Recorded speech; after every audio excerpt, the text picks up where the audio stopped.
மனிதா, அள்ளி கொடுத்த இயற்கையை கிள்ளி எறிய துணியாதே.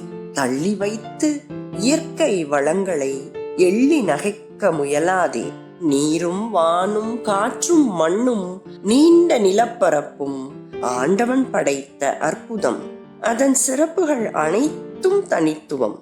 அறிந்து நடந்தால் மகத்துவம். மரங்கள் தரும் பிராணவாயுவில் மனிதன் சுவாசம் கண்டு கொண்டான். மதித்து வணங்கும் இயற்கையை மிதித்து வாழும் முறை கொண்டான். நீரில் மாசும் காற்றில் தூசும் கலக்கும் எண்ணம் ஏனடா? கொடுக்கும் வள்ளல் இயற்கையடா. கெடுத்தழிக்கும் உரிமை உனக்கு ஏதடா? கானகம் அழிக்கும் கனவுகள் கண்டால் கலங்கித் தவிக்கும் நிலையே மிஞ்சும். நெகிழிக் கழிவும் அழிவை நோக்கியே நினைவில் வைக்கும் நேரம் இதுவே.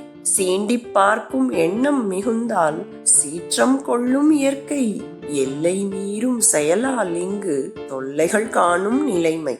தலைமுறை தாண்டும் கால சுழற்சி. தவறாது காப்போம் இயற்கை வளர்ச்சி.